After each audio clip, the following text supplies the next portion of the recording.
सोचिए एक सेकंड के लिए, तुम्हारे पास एक कंपनी के शेयर्स हैं। एक दिन सुबह न्यूज आती है कि वो कंपनी अब 5 अलग कंपनीज बन गई है। तुम्हारे एक शेयर की जगह अब 5 शेयर्स हैं। पहला रिएक्शन क्या होगा? मेरे पैसे सेफ है ना? रिसेंटली वेदांता के शेयर होल्डर्स ने यही एक्सपीरियंस किया। एक कंपनी के 5 पार्ट्स हो गए। लेकिन इंटरेस्टिंग बात ये है कि ऐसा पहली बार नहीं हुआ है। आज हम इसी को ही डिकोड करेंगे और समझेंगे स्पेशल सिचुएशन इन्वेस्टिंग, स्पेसिफिकली डीमर्जर्स। वही स्ट्रैटेजी जिसके थ्रू एक इन्वेस्टर ने 10 साल तक लगभग 50% एनुअलाइज रिटर्न जनरेट किया। और सिंपल लैंग्वेज में देखेंगे कि ऐसे इवेंट स्पेसिफिक स्टॉक्स को कैसे इवैल्यूएट किया जा सकता है बिना फोमो के और बिना किसी ब्लाइंड नैरेटिव के।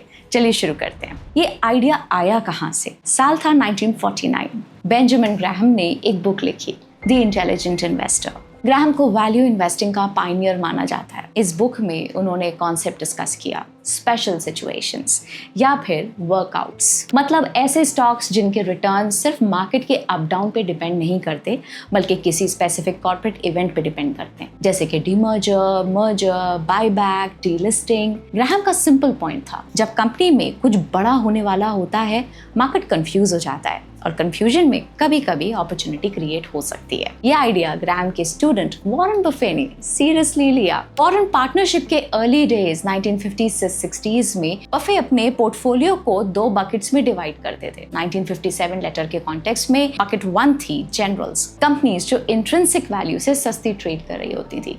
बकेट 2 थी workouts, special situations, corporate events, demergers, mergers, restructuring. Buffett workouts क्यों करते थे? क्योंकि वर्कआउट्स बेयर मार्केट में भी इंडिपेंडेंट बिहेव कर सकते थे। जब मार्केट गिर रहा हो तब भी इनका रिटर्न कॉर्पोरेट इवेंट पे डिपेंड करता है। बाद में जोएल ग्रीनब्लैट ने इस स्ट्रैटेजी को और पॉपुलर बनाया। गौतम कैपिटल के को-फाउंडर ने 1997 में बुक लिखी, you can be a stock market genius. 1985 से 94 तक उनका एनुअलाइज रिटर्न 50% था, लार्जली स्पेशल सिचुएशन से, स्पिन ऑफ्स या डिमर्जर्स, मर्जर्स, रीस्ट्रक्चरिंग्स और बैंक्रप्सीज। तो कॉन्सेप्ट सिंपल है। ग्राहम ने सोचा, बफे ने यूज किया, ग्रीनब्लैट ने सिस्टम बनाया। अब देखते हैं इंडिया में इसका प्रैक्टिकल फ्रेमवर्क। स्पेशल सिचुएशंस एक अम्ब्रेला टर्म है। डीमर्जर या स्पिन ऑफ, कंपनी अपनी किसी बिजनेस को अलग लिस्टेड एंटिटी बना देती है।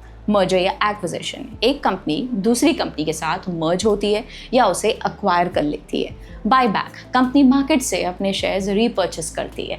डीलिस्टिंग, कंपनी स्टॉक मार्केट से प्राइवेट स्ट्रक्चर में शिफ्ट होती है। Rights issue, company existing share holders को डिस्काउंट पे एडिशनल शेयर्स ऑफर करती है। आज फोकस है डीमर्जर पे, क्योंकि इंडिया में डीमर्जर्स ने हिस्टोरिकली स्ट्रॉन्ग अल्फा क्रिएट किया है। SBI कैप सिक्योरिटी स्टडी के हिसाब से 2002 से 16 के बीच 154 ट्रांजैक्शंस में डीमर्ज कंपनीज ने सेंसेक्स के ऊपर एवरेज 36% एक्सेस रिटर्न्स दिए और outperformance bull market, bear market और फ्लैट मार्केट तीनों फेजेस में दिखी। मतलब डीमर्जर इन्वेस्टिंग का सेंसेक्स डायरेक्शन से लिमिटेड कनेक्शन हो सकता है। डीमर्जर होता क्या है? एक सिंपल एग्जांपल ले लीजिए। सोचिए एक मील बॉक्स है, burger, fries, cold drink, dessert. Full meal का प्राइस 300 रुपए बोल सकते हैं, लेकिन अगर हम सेम आइटम्स अलग अलग सेल होने दें तो टोटल बिल 400 तक पहुंच सकता है। इन्वेस्टिंग में भी कभी कभी मार्केट एक कंपनी को कंबाइंड मील की तरह वैल्यू करता है, लेकिन उसके अलग बिजनेसेस को सेपरेटली वैल्यू करें तो टोटल वैल्यू मार्केट कैप से ज्यादा हो सकती है। इसी को हिडन वैल्यू अनलॉक कह सकते हैं। कंग्लोमरेट में जब 2 अलग बिजनेसेस एक लिस्टेड कंपनी के अंदर होते हैं, मार्केट उन्हें मिक्स थाली की तरह डिस्काउंट पे वैल्यू करता है। इसे कंग्लोमरेट डिस्काउंट कहते हैं। डीमर्जर क्या करता है? मील बॉक्स को अलग बोल्स में रख देता है। अब मार्केट बर्गर को बर्गर जैसे, फ्राइज को फ्राइज जैसे वैल्यू करता है। यही SOTP है, sum of the parts valuation. Simple formula, SOTP value greater than current market cap is equal to potential demerger opportunity. Post demerger her entity independently trade करती है sector के relevant multiples पे। Gap close हो सकता है और वही value unlock का बेस बनता है। कंपनीज डीमर्जर क्यों करती हैं?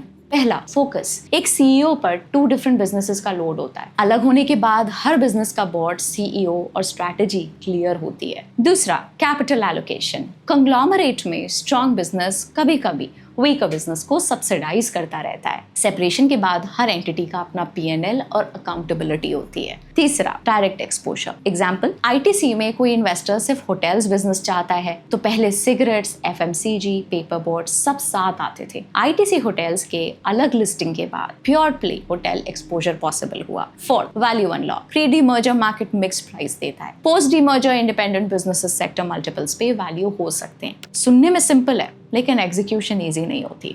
सबसे पहला रूल, अनाउंसमेंट के दिन फोमो अवॉइड कीजिए। न्यूज आती है, स्टॉक 10% जंप करता है, एक्साइटमेंट होती है, लेकिन डीमर्जर इन्वेस्टिंग में फोमो बिगेस्ट रिस्क होता है। बोर्ड अप्रूवल के बाद मार्केट एक्साइटमेंट को प्राइस कर लेता है, उसके बाद एक्चुअल प्रोसेस स्टार्ट होता है। NCLT approval, creditor approval, share holder voting, regulatory steps. Generally demerger complete होने में 10 से 14 महीने लग सकते हैं। इस पीरियड में स्टॉक अक्सर कंसोलिडेट करता है। इनिशियल यूफोरिया खत्म, फ्रेश ट्रिगर लिमिटेड और प्राइस साइडवेज या माइल्डली करेक्ट हो सकता है। यही फेज सीरियस इन्वेस्टर्स के लिए बेटर इवैल्यूएशन विंडो बन सकती है। अब एक पॉइंट जो रिटेल इन्वेस्टर्स मिस करते हैं, पोस्ट लिस्टिंग फोर्स सेलिंग। जब नई एंटिटी लिस्ट होती है, म्यूचुअल फंड्स और FIIs को शेयर्स ऑटोमेटिकली मिलते हैं, लेकिन कुछ फंड्स के मैंडेट स्ट्रिक्ट होते हैं। फॉर एग्जाम्पल, कुछ फंड सिर्फ 5,000 करोड़ से ऊपर मार्केट कैप कंपनीज में इन्वेस्ट कर सकते हैं। अगर न्यू एंटिटी छोटी है तो फंड्स को शेयर्स रिड्यूस करने पड़ सकते हैं। ये सेलिंग बिजनेस वीकनेस की वजह से नहीं, मैंडेट ड्रिवन होती है। इससे टेम्पररी प्रेशर आ सकता है। एग्जाम्पल, रेड टेप, इंडिया का मॉडर्न फैशन रिटेलर, अगस्त 23 में पेरेंट मिर्जा इंटरनेशनल से डीमर्ज हुआ। लिस्टिंग के बाद स्टॉक 120 रुपीज पे लिस्ट हुआ, फिर सेलिंग प्रेशर में लगभग 20% डाउन हो गया। बिजनेस में मेजर इशू नहीं था, pressure mainly post listing selling का था। उसके बाद रफली एक साल में अराउंड 90% रिटर्न्स मिले। होल्डिंग पीरियड कैसे सोचना चाहिए?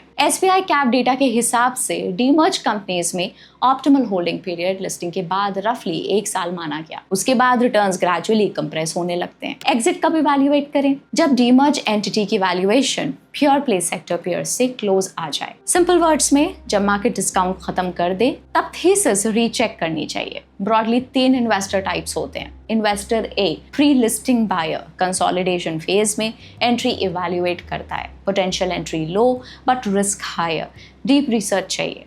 Investor B, post listing buyer, forced selling dip का वेट करता है। एंट्री स्लाइटली हायर हो सकती है but clarity better. Retail investor के लिए रिलेटिवली सेफ अप्रोच हो सकती है। इन्वेस्टर C, प्रूफ सीकर, 2 से 3 क्वार्टर्स के एग्जीक्यूशन ट्रैक रिकॉर्ड देखने के बाद एंट्री इवैल्यूएट करता है। Conservative approach but returns compressed हो सकते हैं। तीनों अप्रोचेस वैलिड हैं। की है रिस्क प्रोफाइल समझिए, फोमो अवॉइड कीजिए, एंट्री और एग्जिट फ्रेमवर्क क्लियर कीजिए। स्ट्रॉन्ग डीमर्जर इवैल्यूएट करने के लिए 7 पॉइंट स्कोर कार्ड यूज कीजिए। फर्स्ट, मोटिव जेन्युइन है या लॉसेस डेट शिफ्ट हो रहे हैं। Second, business standalone cash flow positive है। थर्ड, क्या ROC कॉस्ट ऑफ कैपिटल से ऊपर है। फोर्थ, डेट एलोकेशन फेयर है या नहीं। फिफ्थ, क्या मैनेजमेंट अलाइंड है। सिक्स्थ, प्रोमोटर होल्डिंग स्टेबल है या सेलिंग हो रही है। Seventh, valuation pure play pairs से डिस्काउंट पर है। 4+ ग्रीन फ्लैग्स अट्रैक्टिव डीमर्जर, 4 से कम कॉशन। केस स्टडी, रॉसल टेक्सास, चाय की कंपनी के अंदर छुपा एरोस्पेस डिफेंस बिजनेस। रॉसल इंडिया का main business Assam T estates था। बल्क टी, साइक्लिकल डिमांड, लो मार्जिन्स। लेकिन उसके अंदर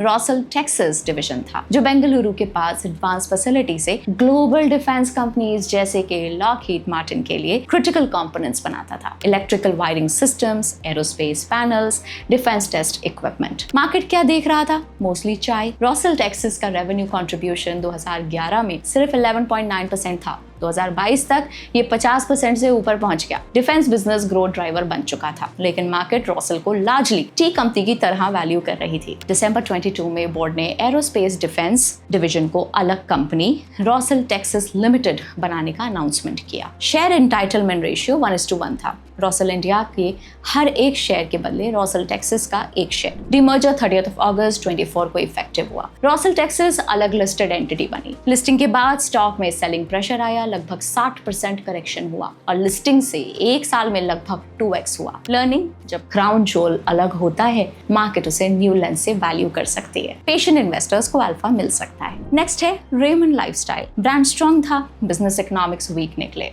रेमंड नाम सुनते ही shooting, the complete man, Park Avenue, premium fabric याद आता है। जब रेमंड ने लाइफस्टाइल बिजनेस डीमर्ज करने का प्लान अनाउंस किया, मार्केट एक्साइटेड हुआ। नैरेटिव था प्योर प्ले फैशन वैल्यूएशन मिलेगी। अनाउंसमेंट के बाद स्टॉक में स्ट्रॉन्ग रैली आई। यूफोरिया और फोमो दोनों दिख रहे थे। रेमंड लाइफस्टाइल 5 सितंबर 24 को एक्सचेंजेस पे 3020 रुपए के प्राइस पे लिस्ट हुआ। जुलाई 2026 तक स्टॉक लगभग 70% डाउन है। मोटिव लॉजिकल था, लेकिन एग्जीक्यूशन और फाइनेंशियल स्ट्रेंथ पे क्वेश्चंस थे। ब्रांड स्ट्रॉन्ग था, लेकिन स्टैंड अलोन प्रॉफिटेबिलिटी वीक थी। कंपनी ने लॉसेस रिपोर्ट किए, ऑपरेटिंग मार्जिन्स लो थे, रिटर्न रेशियोज वीक रहे। लर्निंग, ब्रांड वैल्यू और बिजनेस वैल्यू सेम नहीं होती। रेमंड का ब्रांड आइकॉनिक है, 100 साल पुराना है, कंज्यूमर रिकॉल स्ट्रांग है, लेकिन मार्केट ब्रांड स्टोरी नहीं। बिजनेस इकोनॉमिक्स रिवॉर्ड करता है। अगर P&L वीक, मार्जिन्स लो, डेट हाई, तो सिर्फ ब्रांड नेम इनफ नहीं होता। करंट अपकमिंग डिमर्जर्स में एस्ट्रा माइक्रोवेव, BASF इंडिया, प्रिकॉल और नैटको फार्मा जैसी कंपनीज इंक्लूडेड हैं। इन्हें board approval dates, NCLT approval और बेसिस ऑफ डिमर्जर के कॉन्टेक्स्ट में फर्दर स्टडी किया जा सकता है। याद रहे, ये एजुकेशनल लिस्ट है,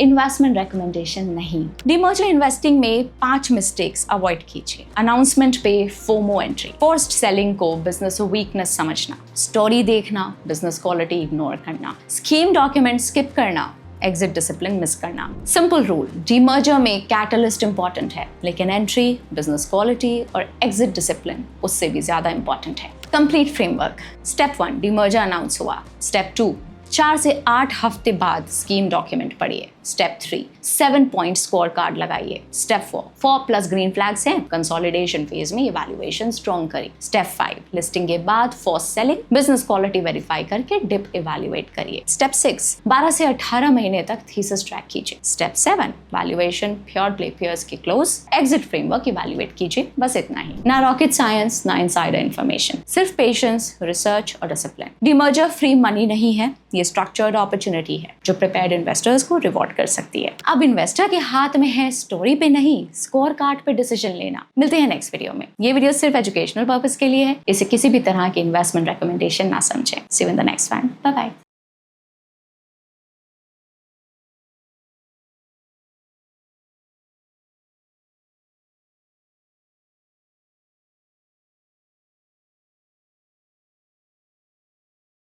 Investment in securities market are subject to market risks. Read all the related documents carefully before investing. Please read the risk disclosure documents carefully before investing in equity shares, derivatives, mutual fund, and or other instruments traded on the stock exchanges.